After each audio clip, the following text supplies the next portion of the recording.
پروانه دوران سختی را در کشورش ایران می‌گذرانید، وطنی را که او خیلی دوست می‌داشت. پروانه شخص میهن دوست و با غیرتی بود که در یک خانواده سیاسی بزرگ شده بود. یکی از برادرانش در زندان بود و 2 برادر دیگرش در خطر دستگیری. اما پروانه از خطر درگیری و دستگیری گذشته بود. به خاطر اتفاقی که در حمام برایش پیش آمده بود، 90% از بدنش سوخته و کاملا بی‌حس شده و حتی امید برای زندگی را از دست داده بود. او در حال کما به سر می برد که مسئولان بیمارستان تصمیم گرفتند او را در بخش بیماران در حال مرگ رها کنند تا به تدریج بمیرد. نمیدانم چگونه برایتان بگویم، آیا مرده بودم یا در حال کما. دقیقاً نمیدانم در چه حالی بودم. صدایی شنیدم که می گفت بلند شو، بلند شو. وقتی چشمانم را باز کردم 2 فرشته را دیدم. واقعاً 2 فرشته زیبا را دیدم. آنها گفتند بلند شو، بلند شو. من گفتم نمیتوانم، من در حال مردن هستم. در آن زمان من به لحظه های آخر زندگیم رسیده بودم، اما آنها گفتند تو نه تنها نخواهی مرد و زنده خواهی ماند، بلکه برای جلال نام خداوند زنده خواهی شد. این یک خواب و رویا نبود. من خیال بافی نمی کردم. آنها دستهای مرا گرفتند و کمکم کردند تا از تخت پایین بیایم. من متعجب و در حال شوک ایستاده بودم که آن 2 فرشته گفتند ما می رویم، اما در یک سرزمین و جایگاه دیگر تو را دوباره ملاقات خواهیم کرد. در همان حال که تمرکز من به 2 فرشته بود، پرستاری وارد بخش شد. وقتی مرا دید فریاد کشید و با جیغ و داد به بخش اصلی بیمارستان رفت و گفت او زنده است، او زنده است، او نمرده. بعد از این تجربه زیبا از فرشتگان، پروانه آرام آرام رو به بهبودی نهاد و از مرگ نجات یافت. اما صدایی را که در بیمارستان شنیده بود همواره در گوشش تکرار می شد. صدایی را که در گوشم می شنیدم مرا فرا می خواند تا از ایران خارج شوم و من باید هر چه زودتر از وطنم بیرون می آمدم. کشورم برای من خیلی عزیز است. سرزمینم برایم خیلی مهم است.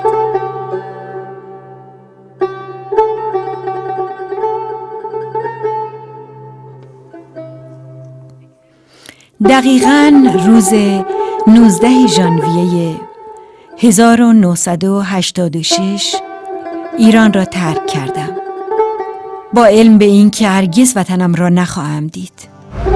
پروانه به بریتانیا آمده بود با این آرزو و امید که با مشکلات کمتری مواجه خواهد شد. وقتی به بریتانیا آمدم اصلاً از این کشور و فرهنگش خوشم نیامد. واقعا متنفر شدم که به اینجا آمدم. در این کشور احساس تنهایی و درماندگی و دلتنگی کردم. نمیتوانستم به زبان انگلیسی صحبت کنم. نمیدانستم چگونه احساساتم را بیان کنم. تنها کلمه ای را که بلد بودم هلو بود و بس. هیچ دوست و همدمی نداشتم و حتی اقوامی که کاملا مراقب من باشند.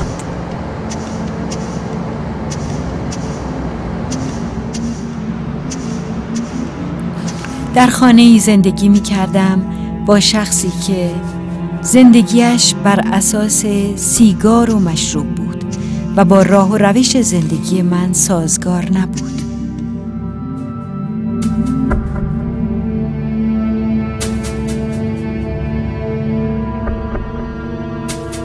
می‌خواهید بدانید چگونه تحمل کردم؟ طاقتم به سر آمد و فکر کردم که دیگر بهتر از خودم را بکشم. واقعاً دیگر نمیخواستم زنده بمانم.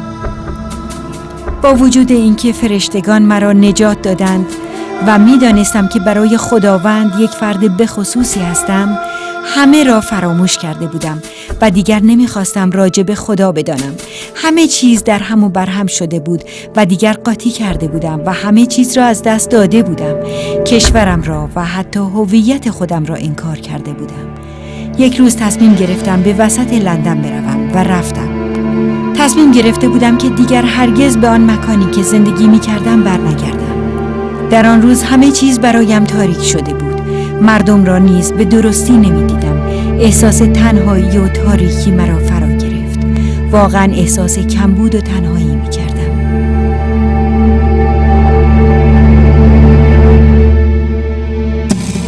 می‌خواستم خودم را بکشم. رفتم تا به پلی که به رودخانه تایمز معروف بود رسیدم. در روی پل ایستادم و شروع کردم به تماشای آب رودخانه. آب معنی خاصی برایم دارد و به یاد خاطرات دریای مازندران افتادم. جایگاهی که در آنجا متولد و بزرگ شدم. من از کنار دریا میآیم و دختر دریا هستم. احساس کردم این بهترین موقعیتی است که به من داده شده تا زندگی خودم را از بین ببرم و به آنجایی که به آن متعلق هستم برگردم. تصمیم گرفتم به داخل رودخانه بپرم که یک دفعه احساس کردم دستهایی بر روی شانه‌هایم گذاشته شده. برگشتم و هیچ کس را ندیدم. دستهای خدا بود. ایمان دارم که او بود. ترسیدم و شروع کردم به دویدن و رفتم تا به پارک بزرگی به نام هایت پارک رسیدم. در گوشه پارک جمع بزرگی را دیدم که با همدیگر بحث‌های سیاسی مذهبی می‌کردند و همه با یکدیگر بحث و جدل می‌کردند. مذهبیون هندی، یهودی، مسیحی و مسلمان و افراد سیاسی همه با هم در جر و بحث بودند.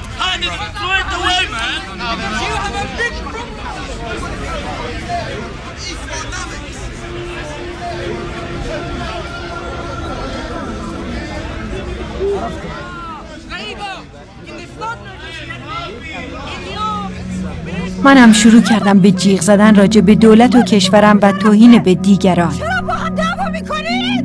نه خداوندا کمکم کن، نباید اینجوری باشه. فکر کردن من دیوانه هستم. پس شروع کردم به گریه کردن و دیگه کاملا از خود بیخود شده بودم که شخصی دستشو بر شانه هایم قرار داد. برگشتم و متوجه شدم که این بار دستهای انسان روی شانه هامه.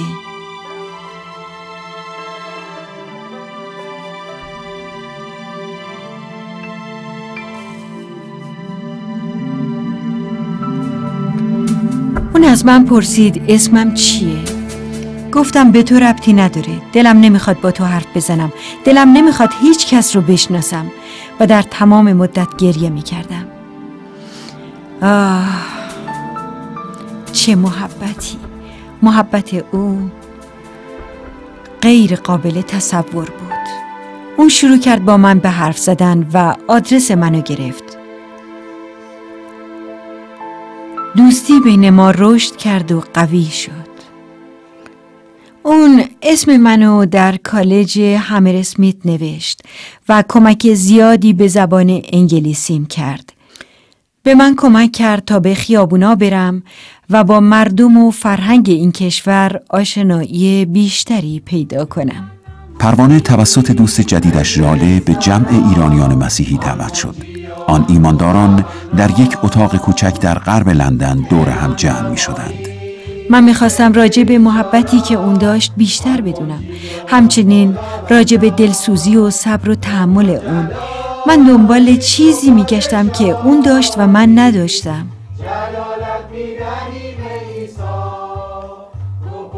همه اونا مثل یک فامیل روحانی مراقب همدیگه بودن. اونها در مورد عیسی خیلی حرف میزدند. یک روز بعد از چندین ماه رفتن به جمع اونها، ناگهان در وسط جلسه پرستشی به خداوند گفتم من دختر مغروری هستم. در مرحله اول زندگیم فرشتگانو برام فرستادی و حیات دوباره رو به من عطا کردی تا زنده بمونم. بعد با دست زدن به شانه هام نگذاشتی خودم رو بکشم. امروز یک شانس دیگه به تو میدم تا خودتو به من آشکار کنی.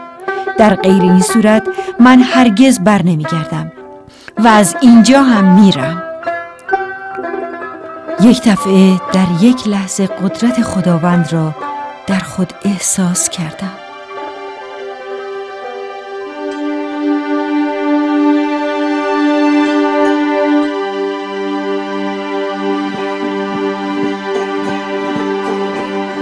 من عیسی را یافتم.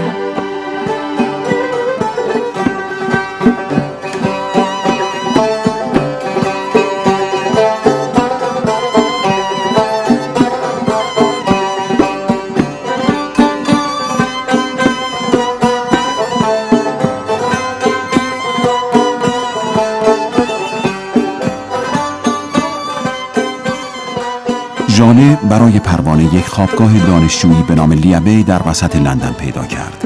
اداره این خوابگاه توسط ایمانداران بود و حدود 300 نفر از کشورهای مختلف در آنجا زندگی می‌کردند. جوانان و افرادی که به این خوابگاه می آمدند از کشورها و فرهنگ‌های مختلف و دارای مذاهب متفاوت بودند، حتی از رنگ‌های مختلف. این مکان بهترین خانه برای من بود. در آنجا می توانستم در ایمانی که به آن معتقد شدم رشد کنم و زندگی جدیدم را در خداوند بگذارم. ایمانداران آن خوابگاه خیلی مهربان بودند. در آشپزخانه که واقع در زیر زمین بود کار گرفتم و مشغول به کار با ایمانداران شدم. با آنان زندگی می کردم و با آنها هر زمان که دلم می خواست بدون زور و فشار کسی به دعا و شکرگزاری می رفتم. در اتاق مخصوص دعا و تدریس کتاب مقدس شرکت می کردم و هر روز صبح زود برای دعا به آن جایگاه می رفتم. برای من لیابی همانند خانه خودم در ایران بود و واقعا احساس راحتی و آرامش می کردم و تجربه محبت و گرمی خانواده را در آنجا احساس کردم.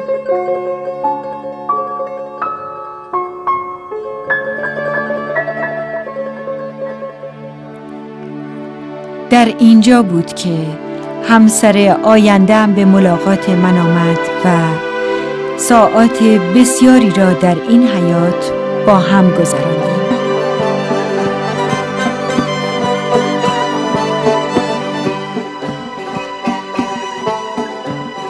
ما ازدواج کردیم و آنها بهترین و زیباترین مهمانی را برایم فراهم کردند. من اصلا پولی نداشتم که حتی یک انگشتر ساده برای همسرم بخرم و اون تنها چیزی بود که میتونستم تهیه کنم. اما خانواده جدید من ایمانداران به یکدیگر و به من کمک کردند تا بهترین و عالی‌ترین عروسی رو در این مکان داشته باشم.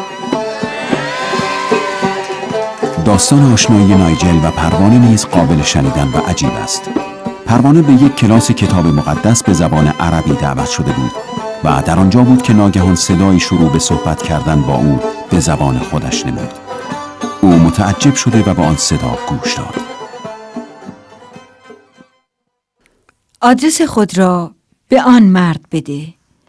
من سرمو بلند کردم و چشمامو باز کردم و دیدم همه سرهاشون خم شده و مشغول دعا بودن و هیچ کس با من حرفی نمیزد. چشمانمو بستم و توجه دیگه‌ای به اون صدا نکردم. اما صدا دوباره شروع کرد به سخن گفتن و دانستم اون صدای خدا بود که گفت آدرس خود را به اون مرد بده.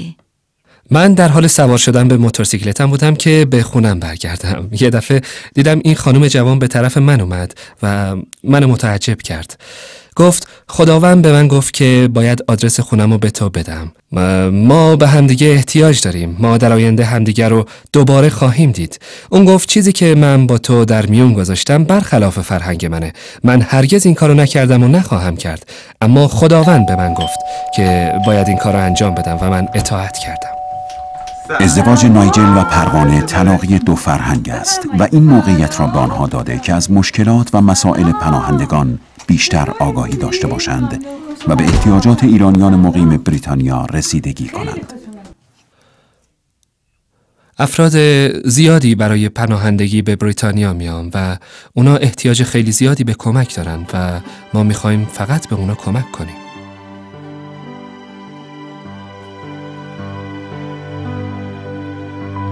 اونها احتیاج به درد و دل داشتن و کسی که بتونه به گریه هاشون توجه کنه.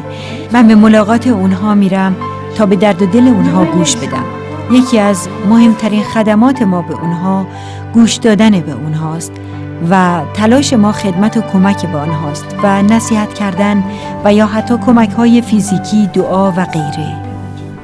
قانون و مقررات اینجا طوریه که بعد از مدتی که پناهندگان به بریتانیا میان به شهرهای مختلف کشور فرستاده میشن. در حقیقت ما یه ایستگاه موقتی برای زندگی اونها هستیم که میان و در میان ما توقف میکنن و به جاهای دیگه میرن. ملت من از ایران میان و موقعیت اونها درست مانند زمانیه که من به اینجا اومدم، دلتنگ و درمانده و بیکس. اونها به محبت احتیاج دارند و به اون محبتی که 17 سال پیش من دریافت کردم. من دوست دارم که این محبت خدا رو به مردم خودم انتقال بدم و به اونها خدمت کنم.